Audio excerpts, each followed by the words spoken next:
Hello दोस्तों, कैसे हैं आप सब लोग। उम्मीद करता हूं काफ़ी अच्छे होंगे। तो दोस्तों, काफ़ी दिन बाद मतलब लगभग आप यूँ कहें 9-10 दिन हो गए हैं वापस अपने स्टूडियो के अंदर लौट आए हैं। क्योंकि इतने दिन मैं क्या है कि बाहर था, उत्तराखंड टूर पे। उत्तराखंड में विशेषकर अगर कहें तो हरिद्वार ऋषिकेश तो है ही, वो तो कॉमन है जहाँ पर लैंड होते हैं सब लोग। तो वहाँ तो गया ही था। उसके अलावा जो मेरा मेन पर्पज़ था, वैली ऑफ फ्लावर्स, फूलों की घाटी। आप सर्च करेंगे तो आपको मिल जाएगा, काफ़ी लोगों को पता भी है। उसके पास में हेमकुंड साहिब भी है, बट मैं हेमकुंड साहिब नहीं गया था क्योंकि इतना थक चुका था कि भाई वहाँ जा नहीं पाया। और ये पूरा क्या है कि ट्रैक जो होता है पैदल, और पहले जैसे अपन जाते हैं तो 9 से 10 किलोमीटर पहले होता है, फिर जो वैली ऑफ फ्लावर्स वाला है वो 4 किलोमीटर होता है। तो जो ये एक चीज़ भी आपको बताना चाहूँगा, क्योंकि काफ़ी लोग पूछेंगे आप कहाँ गए थे कैसे, थोड़ा बहुत मैं इसीलिए 1-1.5 मिनट जानकारी दे देता हूँ। और किसी को स्किप करना तो वो कर सकते हैं, डायरेक्टली मेन टॉपिक पर आ सकते हैं। तो क्या है कि जो किलोमीटर बताते हैं वैली ऑफ फ्लावर्स का, वो 9-10 किलोमीटर बताते हैं ऊपर तक, ठीक है। उसके बाद 4 किलोमीटर अलग है। बट ये जो 9-10 किलोमीटर है, आप इसको 15 किलोमीटर मान के चले, ठीक है। हालांकि जो पहाड़ चढ़ने में थोड़ा ऊपर ज़्यादा ही लगेगा, बट एक्चुअल में मैं पहाड़ यहाँ पर चढ़ता रहता हूँ। आप कोई भी मेरे रील्स वगैरह भी देखते होंगे, तो यहाँ पर भी मैं 1 किलोमीटर वाला पर जो पहाड़ है वो ट्रैक रेगुलर करता हूँ सैटरडे संडे। तो उस हिसाब से मुझे जो टाइमिंग के हिसाब से लगा, ये 15 से 16 किलोमीटर है, 9-10 किलोमीटर नहीं है। फिर उसके बाद और ऊपर एक वैली ऑफ फ्लावर्स के लिए 4 किलोमीटर का एक अलग ट्रैक होता है। वो भी मुझे लगता है 4 नहीं है, 8 से 10 किलोमीटर है। तो ये चीज़ दिमाग में रखते हुए चलिएगा। जैसे आप सुबह 6 बजे जाते हैं तो लगभग आप मिनिमम धीरे धीरे जाएंगे तो 8 से 10 घंटे लगेंगे। मिनिमम से मिनिमम 10 घंटे आप मान के चलें तो आपको लगेंगे। मुझे लगभग 8.5 8 साढ़े 8 घंटे लगे थे। और काफ़ी लोग फास्ट भी होते हैं जो पहाड़ी क्षेत्रों से हैं, तो उनको थोड़ा और कम टाइम लगेगा। हालांकि मैं अपनी वाइफ के साथ गया था तो उनके साथ भी मुझे रुकना पड़ा था, तो धीरे धीरे इस कारण भी थोड़ा समय लग जाता है। बाकी साथ में मैंने बद्रीनाथ और प्रयाग वगैरह वो भी किए थे। आप चाहे तो कार के अंदर भी कर सकते हैं, उसमें थोड़ा कम समय लगेगा और थोड़ा पैसा हल्का सा एक्स्ट्रा लगेगा, ज़्यादा नहीं। और बस के अंदर करेंगे तो थोड़ा पैसा कम बचेगा पर दिन थोड़े ज़्यादा लग जाएंगे, ये चीज़ है। और मैंने वो ड्राइवर के नंबर वगैरह भी मेंशन किए थे, वहाँ से भी आप कांटेक्ट कर सकते हैं, जानकारी आपको मिल जाएगी। तो ये था चीज़, ठीक है। अब वापस आ गए हैं। तो अब दोस्तों, जो कैलिबर आईपीओ है, उस आईपीओ में अप्लाई करने के लिए कल की तारीख में आखिरी दिन था। बम्पर सब्सक्रिप्शन, बढ़िया सब्सक्रिप्शन देखने को मिला है, ठीक है। और अलॉटमेंट स्टेटस, अलॉटमेंट चांसेस, वो सारी चीज़ें जानेंगे। उसके अलावा एक बड़ी चीज़ आई है कि जीएमपी में एकदम से गिरावट देखने को मिली है, उसके पीछे का कारण वो भी हम जानेंगे। और बाकी जो आईपीओ है, तीन तीन कल की तारीख में ओपन होने वाले हैं, उनका भी अपडेट लेंगे। और थोड़ी ही देर के अंदर आपको रिव्यू के वीडियो तीनों के ही मिल जाएंगे। और आज इनकी एंकर लिस्ट वगैरह भी आने वाली है, अगर टाइम पर आ गई तो मैं डिस्कस कर लूंगा, वरना कल की तारीख में हम डिस्कस कर लेंगे जो अगले वीडियोस आएंगे उसके अंदर। तो वीडियो शुरू करने से पहले टेलीग्राम, इंस्टाग्राम, व्हाट्सएप, फेसबुक, सबकी लिंक डिस्क्रिप्शन के अंदर आपको मिल जाएगी।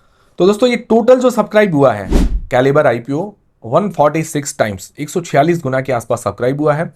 और लगभग लगभग जो पैसे लगे, 46,000 करोड़ रुपए से ऊपर अच्छा पैसा लगा है।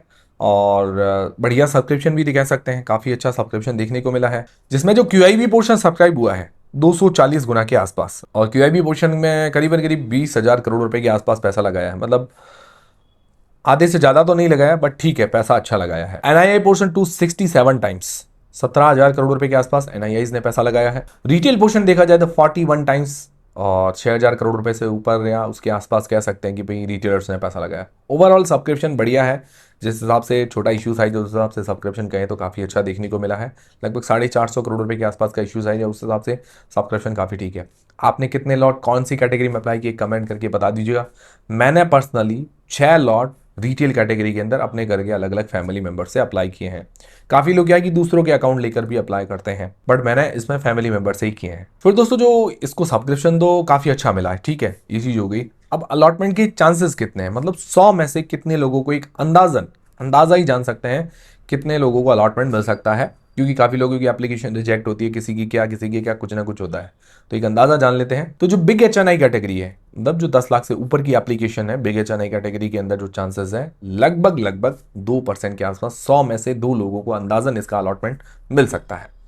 फिर जो स्मॉल एचएनआई कैटेगरी है, उसके अंदर 0.5%, आधा परसेंट चांसेस है, मतलब 200 में से एक को इसका एक अंदाजन अलॉटमेंट मिल सकता है, जो 2 से 10 लाख के बीच की एप्लीकेशन होती है। फिर जो रिटेल कैटेगरी है, रिटेल कैटेगरी मतलब जो 2 लाख के अंदर अंदर की एप्लीकेशन होती है, ठीक है ना, मिनिमम जो 13-14 हज़ार 15 हज़ार का लॉट होता है एक, बाकी आप 2 लाख तक जितने भी लगा आप रिटेल कैटेगरी के अंदर आओगे। उसके अंदर जो चांसेस बन रहे हैं 3% के आसपास, मतलब 100 में से लगभग 3 लोगों को इसका अलॉटमेंट मिल सकता है। ये लगभग लगभग चांसेस है। अब आप देख लीजिए आपने कौन सी कैटेगरी में अप्लाई किया, आपके कितने चांसेस बन रहे हैं। ठीक है, इसका अलॉटमेंट स्टेटस आज ही की तारीख में 22 जुलाई को के फिनटेक की वेबसाइट पर हमें देखने को मिल जाएगा। के फिनटेक पर जनरली टाइम पर ही देखने को मिलता है, तो उम्मीद है कि इस पर टाइम पर देखने को मिल जाएगा। बाकी एक चीज हुई थी कि हाँ, एसबीआई फंड्स का थोड़ा सा लेट आया था, हमें जो अलॉटमेंट देखने को मिला था थोड़ा सा लेट देखने को मिला था। और अब मेन सवाल, जो इसकी जीएमपी है उसके अंदर एकदम से गिरावट देखने को मिली, शार्प फॉल देखने को मिला है। जैसे ही सब्सक्रिप्शन वगैरह मिल गया उसके बाद एकदम जीएमपी में गिरावट आ गई। तो देखिए मैं हमेशा आपको कहता हूँ, ठीक है, पहले जीएमपी जान लेते। तो जीएमपी लगभग 27% थी, अभी 16% 15% के आसपास आ गई है। अभी लेटेस्ट जीएमपी 70 रुपए पर शेयर, 70 रुपीज पर शेयर, लगभग 16% के आसपास कह मान के चल सकते हैं। तो डिमांड कम होने का कारण मैंने आपको हमेशा कहता हूं कि जीएमपी एक अंदाजा है, इसके भरोसे हमको नहीं रहना है। ये क्या करते हैं ऑपरेटर्स वगैरह, क्या करते हैं कि भाई आईपीओ, ये सारा गेम चलता है पीछे थोड़ा बहुत। आईपीओ को कभी सब्सक्रिप्शन ज़्यादा दिलाना हो या कभी पीछे इसकी वैल्यू बढ़ानी हो, जो भी ये पीछे गेम चलता है जीएमपी का, ठीक है ना। तो इससे हमें संभल कर रहना है, ये चीज़ फिक्स नहीं है। इसीलिए बाकी जो पैरामीटर्स हैं हमने डिस्कस भी किए थे, इसके न्यूट्रल जैसी रेटिंग हुई थी। जो मेन रेटिंग बनी वो जीएमपी के कारण ही बनी थी, आपको पता भी होगा। बाकी सारे फैक्टर्स भी हमने डिस्कस किए थे। तो जो इसकी मेन रेटिंग बनी वो जीएमपी के कारण थी।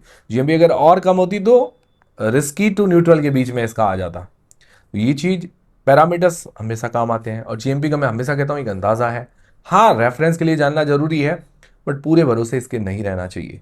तो खैर अभी जीएमपी जो चल रही है ये एक अंदाज़ा ही होता है कि एकदम से ऊपर गिरना नीचे गिरना एक प्रॉपर मतलब चीज़ नहीं है, एक अंदाज़ा ही है। ये चीज़ दिमाग में रखते हुए आप चलिए। ये मत सोचिए कि इस वेबसाइट पर मैंने ये देखा, उस वेबसाइट पर ये देखा, इस ऐप पर वो देखा। ये सब फेक चीज़ें हैं, फेक डेटाज है। आप भले मानिए मत मानिए, ये फेक डेटाज ही होते हैं। फिर दोस्तों एक एसबीआई फंड्स जिसकी लिस्टिंग थी कल, लिस्टिंग जो थी वो बहुत ही खराब देखने को मिली। कि उम्मीद थी कि भाई 15 से 20% जैसा लिस्टिंग गेंस मिलना चाहिए, वैसा देखने को नहीं मिला। हमें 7-8% जैसा लिस्टिंग गेंस देखने को मिला। उसके बाद आज देखा जाए तो हल्की फुल्की और गिरावट देखने को मिली है। हो सकता है शाम तक, अब देखते हैं कैसा होता है कि भाई शाम तक कैसी क्लोजिंग होती है। बाकी जो उम्मीद थी वैसी लिस्टिंग नहीं देखने को मिली। तो देखिए एक मैंने आपको चीज़ भी डिस्कस की थी कि भाई ये लार्ज कैप कंपनी है और जितना आप समझ रहे हैं कि इतना एकदम से ग्रोथ आ जाएगी, वो इसके अंदर पॉसिबल नहीं है। थोड़ा बड़ा मार्केट कैप है, थोड़ा समय लग सकता है, ऊपर नीचे भी हो सकता है। और मैंने कहा था कि जिनको अलॉट नहीं हुआ है, अगर और नीचे लिस्ट होता है तो बढ़िया बात है। हमने डिस्कस भी ये सारी चीज़ें की थी कि मौका बन सकता है और हो सकता है कि बाद में भी और मौके हमें देखने को मिले। ये चीज़ें हमने डिस्कस भी की थी, क्योंकि ऑलरेडी ये लार्ज कैप कंपनी है तो थोड़ा बहुत अप्स एंड डाउन्स हमें देखने को मिलेगी, वॉलेटिलिटी देखने को मिलेगी ही। बड़ा मार्केट कैप है, एकदम से कोई ग्रोथ नहीं आ सकती है। तो ये चीज़ है, और ये चीज़ हम पहले से डिस्कस कर चुके हैं। आप लिस्टिंग डे स्ट्रैटेजी वाला वीडियो देखिएगा, उसके अंदर आपकी बहुत सारी चीज़ें क्लियर हो जाएगी। फिर दोस्तों जो एक्स्ट्रा नेट आईपीओ, जो 3 आईपीओ अभी ओपन होने वाले हैं, उनमें से पहला आईपीओ एक्स्ट्रा नेट आईपीओ, तो उसकी अगर जीएमपी देखें तो लगभग 14% के आसपास से 16 रुपए पर शेयर मान के चल सकते हैं। डिमांड अभी ठीक है।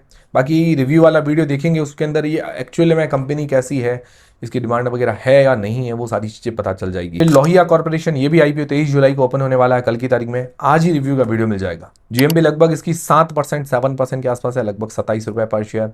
ये भी देखेंगे कि इसकी डिमांड वगैरह कैसी है या नहीं है, वो सारी चीजें पता चलेगी। फिर एक और आईपीओ इंडो एमआईएम, इसकी जीएमपी लगभग 40% के आसपास है, बहुत ज्यादा है, 193 रुपए पर शेयर।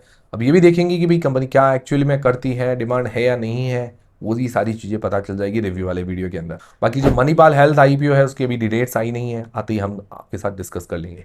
ये थे दोस्तों आज के अपडेट्स, और रिव्यू के वीडियो तीनों के मिलते जाएंगे। और एंकर लिस्ट अगर जल्दी आ गई तो आज ही हम डिस्कस कर लेंगे, वरना कल की तारीख में कल के वीडियो में डिस्कस हो जाएंगे एंकर लिस्ट वगैरह। तो ये थे अपडेट्स। उम्मीद करता हूँ वीडियो पसंद आया होगा, हेल्पफुल लगा तो वीडियो को लाइक जरूर करें, चैनल को सब्सक्राइब कर लें। मिलते हैं दोस्तों अगले वीडियो के अंदर।